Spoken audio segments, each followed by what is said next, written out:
And this concept brings us to the way I try to define and explain to people what real spiritual enlightenment is.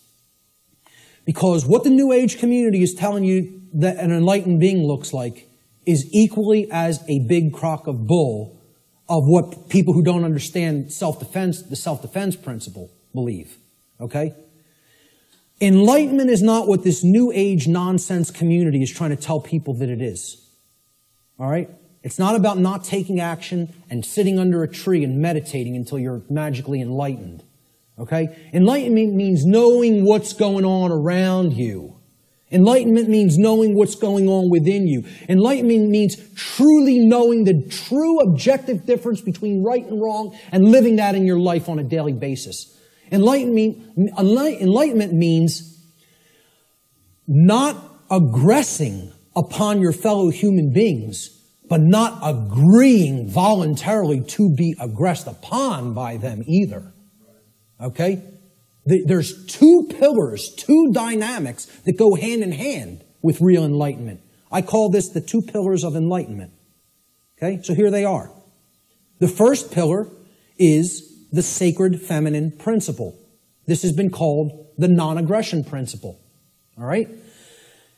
It is the simple law of don't engage in violence.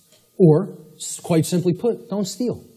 Don't steal. We talked about that. That's what all spiritual law can be boiled down to. Don't steal from other people. Don't take what isn't yours. Don't take life that isn't yours. Don't take property that isn't yours. Don't take rights that aren't yours.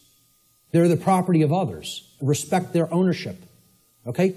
Most people can grasp this pretty readily. Okay? And even in the New Age movement, they grasp this. In other words, don't immorally initiate non-rightful use of physical power to coerce, constrain, or compel the rightful physical behavior or free will choice of another sentient being. Respect other people's free will, their rights, their property, their life, period. Real simple. It's the golden rule. Don't do things to other people that you don't want done to you. I always state it in the apophatic, in the negative. It's much more powerful that way.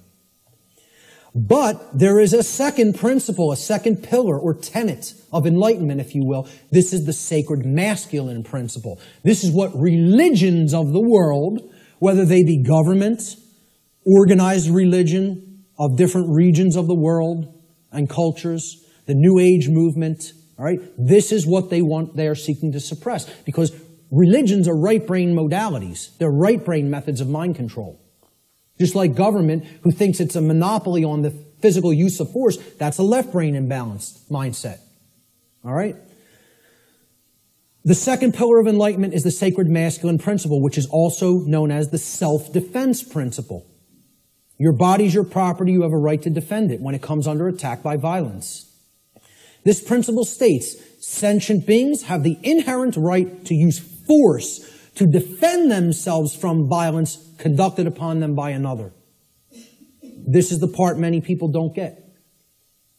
You know, that's why we're not rebelling against our slave keepers, our slave masters who are masters of other people in their own sick, distorted, psychopathic minds and are nothing but thugs and criminals that people magically believe have the moral authority to continue to do what they're doing just because they euphemize slavery and call it government now. That's the sacred masculine principle. There is no such thing as an enlightened being that doesn't fully grasp both of these principles. Anywhere. Never has been. There's no such thing as half measures. You got to get them fully, both, or you're not there. And that's the problem. We're not all the way there. If people were already there, they wouldn't be tolerating what we're putting up with. More aggression against people's rights is being conducted in this country than when the founders of this nation actually separated from England. And they would have been horrified. I tell people, look, not to get nasty, but I tell people, if the founders of this country could magically come back to life somehow and see what's going on in this country, they'd take a piss on people. That's what they would do. That's how much disrespect they would have for what we're putting up with. You know?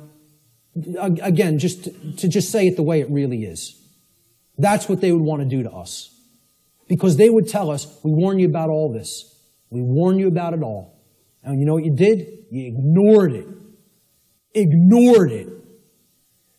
So what did all those people who died in that revolution die for?